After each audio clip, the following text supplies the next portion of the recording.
नमस्कार, जय हिंद साथियों। एक बार फिर से आप सबका बहुत बहुत स्वागत है। आप सब लोगों के लिए एक बहुत बड़ी खुशखबरी है। अभी अभी आरबीआई ने ये बात बताई है, यानी कि रिजर्व बैंक ऑफ इंडिया ने बताई है, ये घोषणा करी है कि आने वाले समय में बैंकों में अगर कोई खाता खुलवाता है तो उसके 4 नामिनी होंगे। अभी तक सिर्फ एक ही नामिनी होता था। इसके लिए बड़ी समस्या भी होती थी। तो क्या क्या समस्या होती थी, अब क्या सुविधा होने वाली है, इसकी जानकारी हम आपको देंगे। क्या ये सुविधा केवल बैंकों में मिलेगी या इसके अलावा कहीं और भी मिलेगी, ये सब कुछ आपको इस वीडियो में देखने को मिलेगा। तो वीडियो को आप पूरा देखिएगा।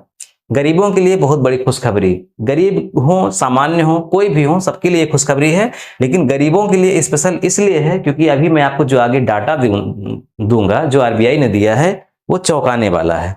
वो क्या है, देखिए।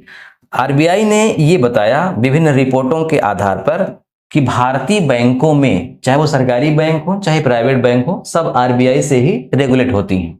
तो भारतीय बैंकों में इस समय 78,000 करोड़ रुपए 78,000 करोड़ रुपए ऐसे रखा हुआ है बैंक खाते में, जो कि किसी को नहीं दिया जा सकता या देने में बड़ी दिक्कत है। ये 78,000 करोड़ रुपए किसका है? ये 78,000 रुपए करोड़ उनका है जिनकी सिर्फ एक ही नामिनी थी और दोनों मर गए, मतलब इस दुनिया में वो नहीं है। तो समस्या क्या हुई कि जब दोनों नामिनी ही नहीं है, दोनों नामिनी का मतलब जिनका अकाउंट था वो भी नहीं है, उसके बाद नॉमिनी के रूप में जिनको रखे थे वो भी नहीं है, या फिर कुछ लोग ऐसे हैं जो नॉमिनी रखे ही नहीं थे, तो फिर वो पैसा अब किसको मिले? तो इस तरह बैंकों में लगभग 78,000 करोड़ रुपए फंसा हुआ है। बैंकों ने इस पर एक अभियान भी चलाया था कि ये पैसा कैसे ग्राहकों को सौंपा जाए, लेकिन इसके लिए बहुत टेक्निकल समस्याएं आई और ये पूरा काम हो नहीं पाया।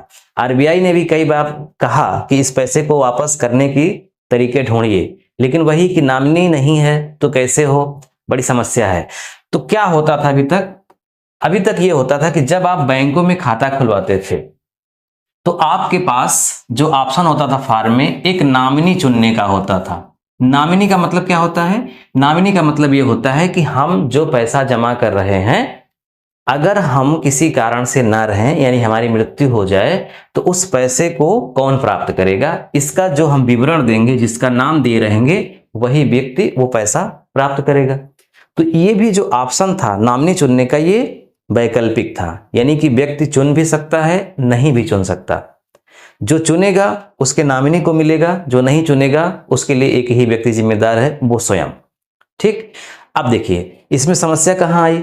इसमें समस्या ये आई कि जो नामिनी नहीं चुने हैं उनकी मृत्यु हो गई तो पैसा आप किसको मिले, एक समस्या। दूसरी, जो नॉमिनी एक चुन भी लिए हैं, जैसे पत्नी का खाता है तो वो प्रायः नामिनी किसको चुनती है? अपने पति को। पति का खाता है तो पत्नी को चुनती है। इसी तरह से अपने माता पिता को भी चुन सकते हैं, भाई को भी। नामिनी तो अपने ऊपर निर्भर करता है कि हम किसको चुनेंगे। मान लीजिए पति का खाता है और पत्नी उसकी क्या है? नॉमिनी है, और एक कार एक्सीडेंट में दोनों की मृत्यु हो गई। जिसका खाता है वो भी, जिसका जो नॉमिनी के रूप में सिलेक्ट है वो भी। अब जब ये दोनों की मृत्यु हो गई तो इनका जो पैसा बैंक में जमा है वो अब किसको मिले? समस्या है। तो ऐसे ही पैसे फंसे हुए हैं। तो अब आरबीआई ने क्या कहा? अब आरबीआई ने कहा कि जब व्यक्ति बैंकों में खाता खुलवाएगा, अकाउंट खोलेगा, तो उसे 4 नॉमिनी चुनने का ऑप्शन मिलेगा। यानी अभी तक सिर्फ आप एक नॉमिनी चुनते थे, अब आप 4 नामिनी चुन सकते हैं। वो चारों आपके परिचित, कोई भी जिनको आप समझे वो हो सकते हैं।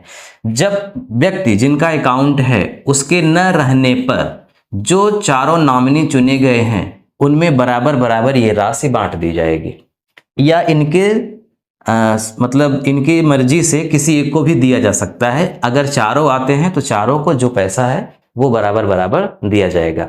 ये व्यवस्था केवल बैंकों में ही नहीं, बीमा क्षेत्र में भी, म्यूचुअल फंड में भी होगी। जो पीपीएफ है उसका भी अकाउंट जब खुलेगा, उसमें भी जो पैसा जमा होगा, उसके लिए भी 4 नामिनी चुनने का ऑप्शन आएगा। तो यही एक आरबीआई की अपडेट थी।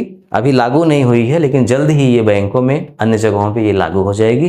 तो ये एक बहुत बड़ी खुशखबरी थी। जब भी आप या कोई भी खाता खुलवाने जाएं बैंकों में, तो नॉमिनी का जो ऑप्शन रहता है उसे जरूर चुनें। जिनको आप चाहते हैं उनका नाम लिख दें, और आने वाले समय में जब 4 नॉमिनी का आ जाएगा तो वरीयता क्रम में आप या जैसे समझें, कम से कम 4 लोगों का नाम जरूर लिखिएगा। आज की वीडियो में बस इतना ही, एक छोटी सी अपडेट थी जो मुझे लगा कि आप सबको बतानी चाहिए।